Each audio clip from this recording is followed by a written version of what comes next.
Hello students and welcome back to our YouTube channel Vidyam. मैं हूं Anshita Jindal, a graduate from your dream college SRCC.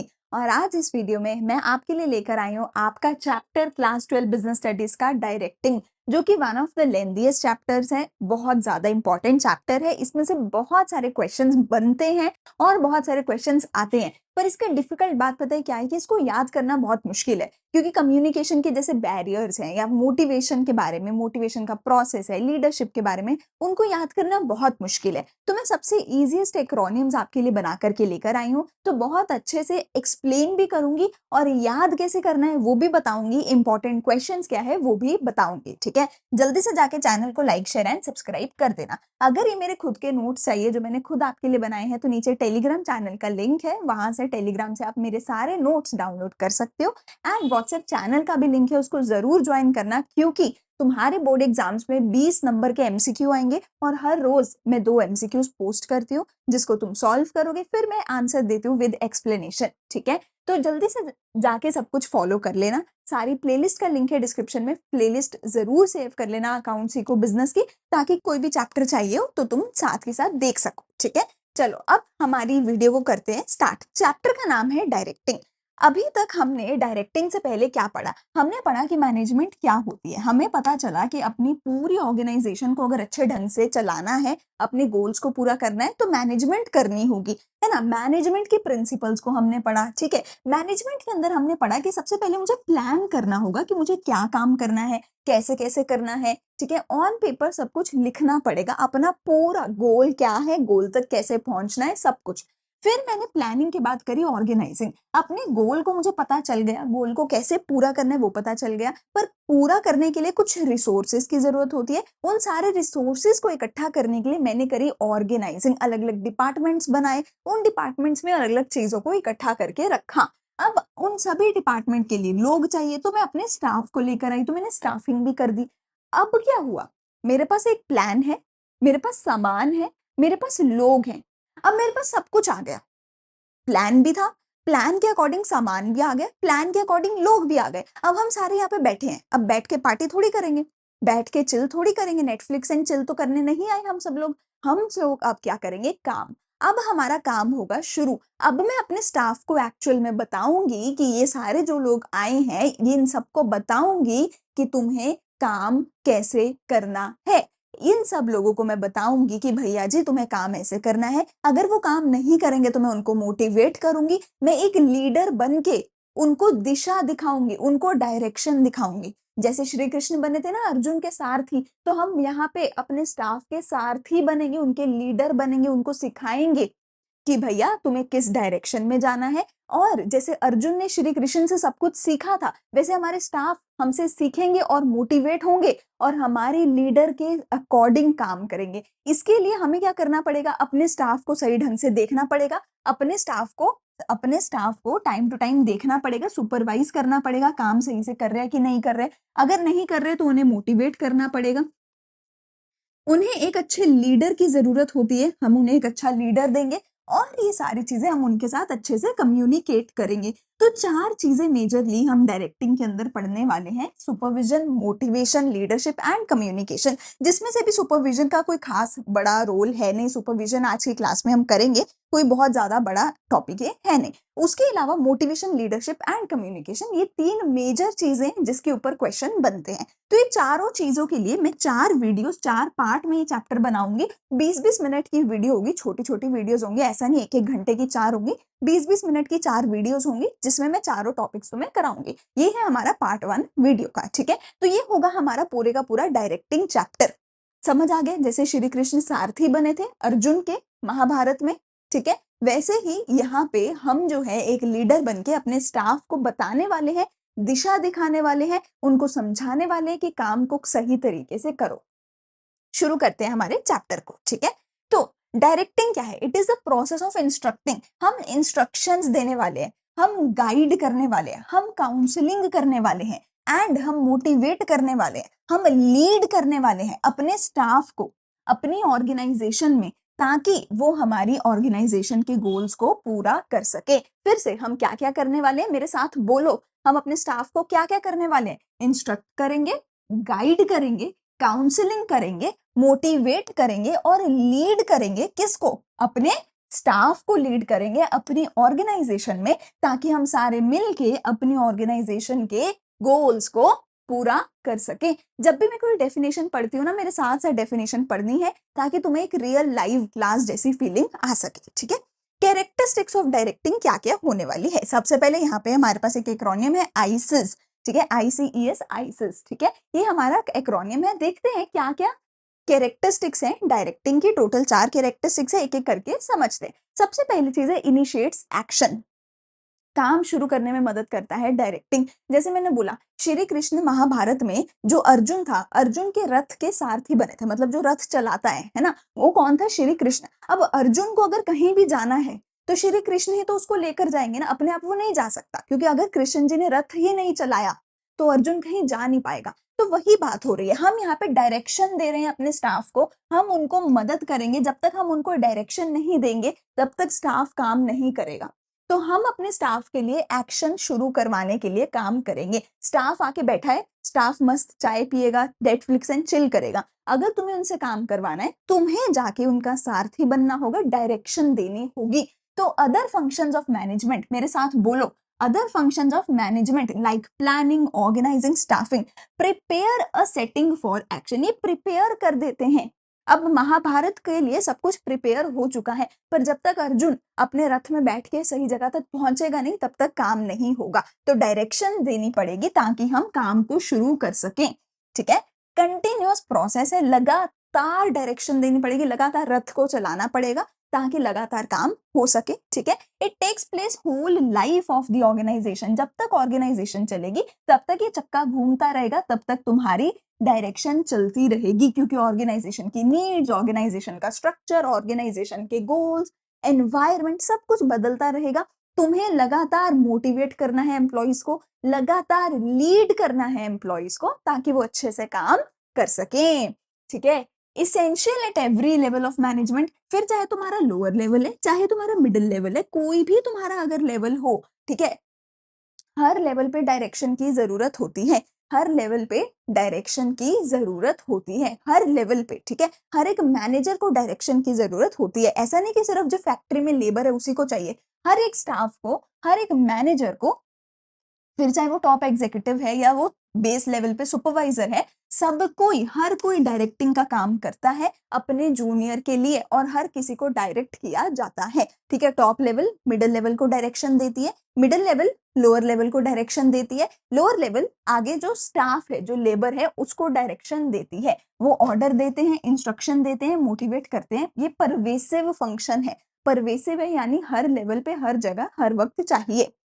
Start from top to bottom. Top level वाला ही तो bottom को, ठीक है, ऊपर वाला ही तो नीचे वाले को जो है डायरेक्शन देगा, नीचे वाला थोड़ी ऊपर वाले को डायरेक्शन देगा, ठीक है ना। तो जो टॉप लेवल है वो मिडल को, मिडल जो है बॉटम को, लोअर लेवल को। ऊपर से नीचे जाता है, ऊपर से नीचे फ्लो करता है डायरेक्टिंग, ठीक है।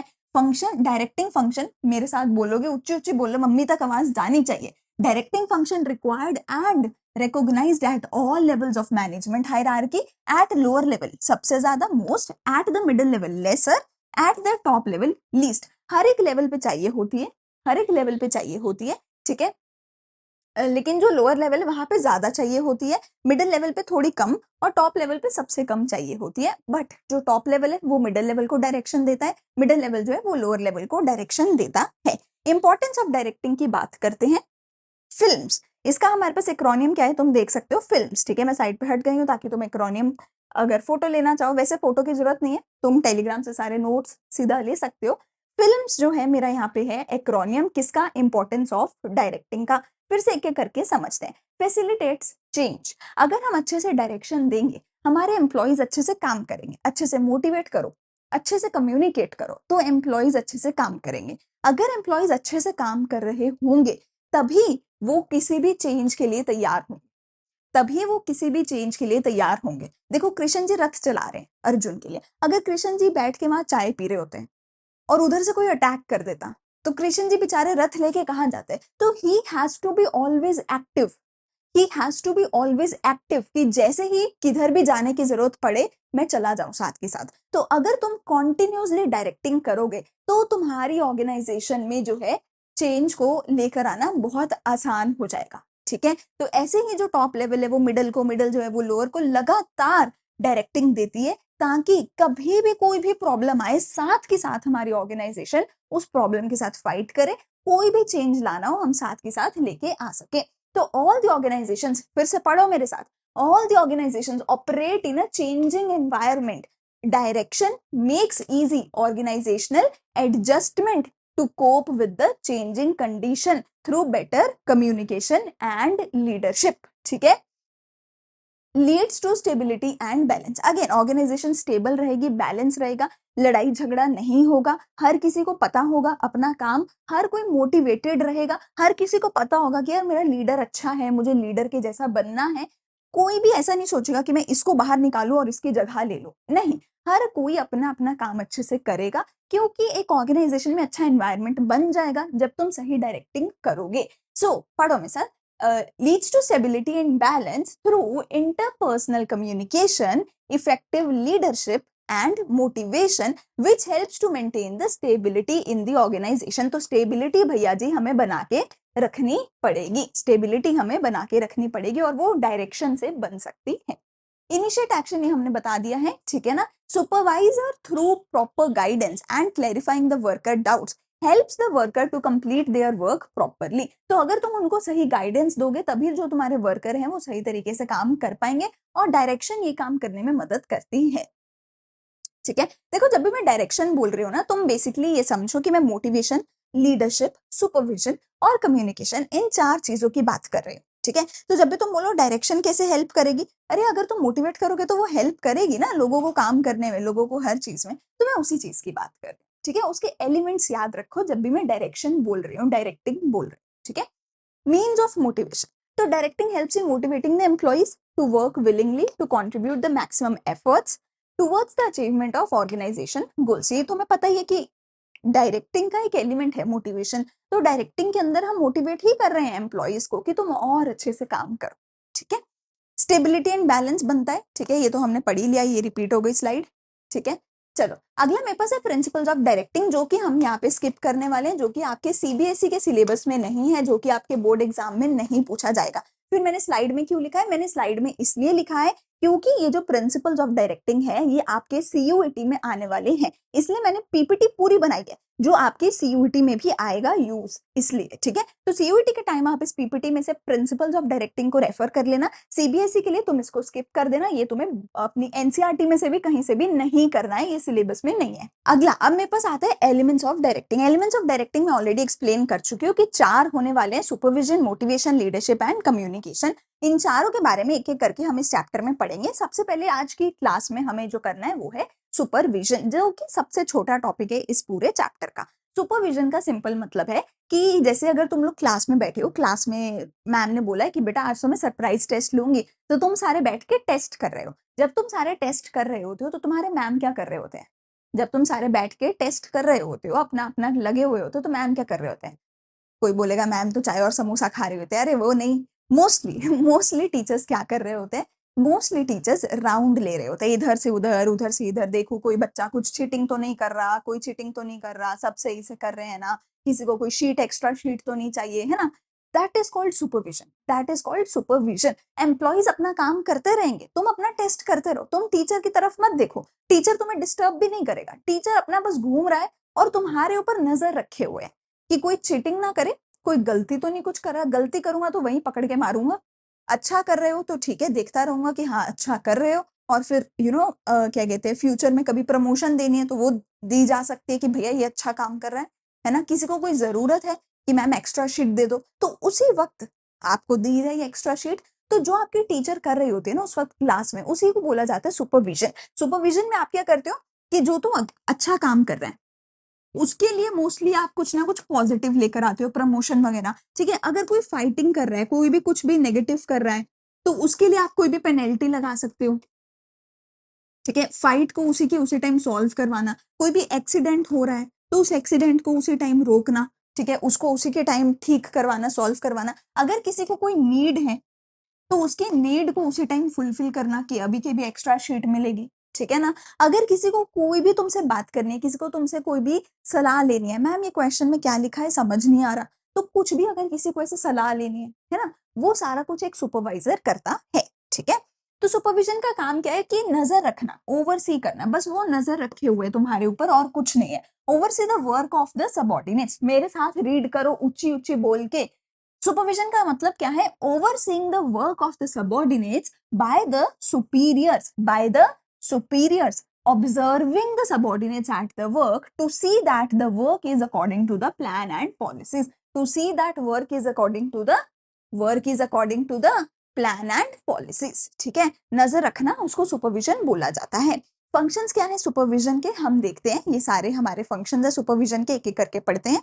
सबसे पहली चीज है मोटिवेशन बूस्टर। एम्प्लॉय जो है ना वो मोटिवेटेड रहते हैं। देखो जो अच्छा एम्प्लॉय होगा ना वो मोटिवेट होगा। जो क्लास में इंटेलिजेंट बच्चे हैं ना वो इस चीज से मोटिवेट होता है कि टीचर नजर रखी हुई है, तो वो शांति से अपना काम करते रहते हैं। अगर टीचर नहीं खड़ी होगी ना, हर कोई इधर उधर से चीटिंग करने की कोशिश करेगा, जिसके चक्कर में किसी का भी पेपर अच्छे से नहीं हो पाएगा, है ना?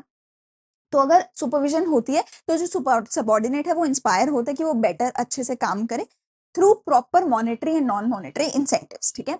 रेगुलरली फीडबैक की तरह काम करता है। जैसे मैंने बोला कि अगर कुछ भी कोई गलती कर रहा होगा उसका भी बताया जाएगा बाहर जाके कि ये बच्चा चीटिंग कर रहा था। जो अच्छे से काम कर रहा है उसका भी बताया जाएगा कि ये बच्चा सबसे अच्छे से काम कर रहा था, ठीक है? एंड अगर बच्चों को भी कुछ पूछना है उनको भी साथ के साथ बताया जाएगा। So it acts as a link between the management and the worker. Worker की बात ऊपर, ऊपर की बात नीचे पहुंचाई जाएगी, ठीक है?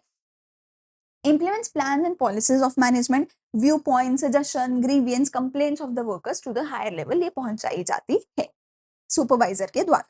ऑप्टिमल यूटिलाइजेशन ऑफ रिसोर्सेज होते हैं, ठीक है? अब सोचो अगर टीचर नहीं खड़ी होगी ना, सारे फालतू की एक्स्ट्रा शीट ले लेके ना स्टेपल कर करके दे देंगे। जिसको जरूरत नहीं भी है ना वो भी एक्स्ट्रा शीट लगाएगा, अरे ला यार एक दे दे यार कोई बात नहीं। पर अगर टीचर खड़ी होती है ना तो टीचर बोलती है कि अगर पूरी नहीं यूज करनी ना तो मैं आधी एक्स्ट्रा शीट ही दूंगी, पूरी एक्स्ट्रा शीट नहीं दूंगी। अगर तुम्हें आधी चाहिए तो आधी ही लेना, फालतू में वेस्ट मत करना, है ना? टीचर ये करती है जो खड़ी होती है ना? सो ऑप्टिमल यूटिलाइजेशन ऑफ रिसोर्स होता है, डेली का वर्क शेड्यूल प्लान होता है, काम को डिवाइड किया जाता है वर्कर्स के बीच में according to their interest, aptitude, skills and interest, जिससे कि वेस्टेज रिड्यूस होती है, ठीक है? रिड्यूसेस द लेबर प्रॉब्लम्स, कोई भी प्रॉब्लम है वो सॉल्व हो जाती है अगर टीचर सिर पे खड़े होते हैं तो, है ना? Maintain the close contacts with the workers by winning the confidence of the workers by solving their problems, by taking the worker problem on humanitarian grounds। तो अगर वर्कर को कोई प्रॉब्लम होगी ना बेटा, वर्कर अपने सुपीरियर को ही बताएगा, जो सुपरवाइजर है उसको ही बताएगा। आपको कोई प्रॉब्लम है ना आप टीचर को बताओगे। आप सोच के देखो क्वेश्चन पेपर में गलतियां हो लेकिन उसको सॉल्व करने के लिए कोई खड़ा ही ना हो, तो आपको कितना बुरा लगेगा कि भाई मैं ये टेस्ट दे ही क्यों रहा हूँ, इसमें तो गलतियां हैं, कोई खड़ा भी नहीं है सॉल्व करने के लिए। फिर आपको कितना बुरा लगेगा। वही चीज वर्कर्स के साथ होगी। कोई भी प्रॉब्लम है तो उसको ठीक करने के लिए सुपरवाइजर खड़ा होना चाहिए, और अगर सुपरवाइजर उनकी प्रॉब्लम सॉल्व करता है तो लेबर भी खुश होती है, उनको भी कॉन्फिडेंस मिलता है, अच्छे कॉन्टैक्ट बन पाते हैं फिर लेबर के साथ, ठीक है? कंट्रोल करना तो ऑब्वियसली जरूरी है, वरना हर कोई शोर मचा देगा अगर सुपरवाइजर नहीं होता है तो, ठीक है ना? Recording the actual performance against the time schedule, checking of progress of work, finding deviations if any and making solution. सबसे पहली चीज तो भैया जैसे ही बेल बजेगी साथ के साथ सबका पेपर छीन लिया जाएगा बाय द सुपरवाइजर, ठीक है ना? एंड टाइम टू टाइम बताया जाएगा, आधा घंटा रह गया जल्दी करो, 15 मिनट रह गए जल्दी करो, 10 मिनट रह गए स्टेपल करना शुरू करो, है ना? तो चेक की जाएगी टाइम टू टाइम प्रोग्रेस। कभी किसी ने कोई गलती कर दी उसको वहीं पे एक मारा भी जाएगा, भाई सीधा होके बैठ जा, अब दोबारा पीछे देखा ना फिर देखियो पेपर खींच लूंगी, ठीक है? तो वो भी होता है। सारी चीजें सुपरवाइजर कंट्रोल करता है, ठीक है? ये हो ही गया सुपरवाइजर कंट्रोल वाला।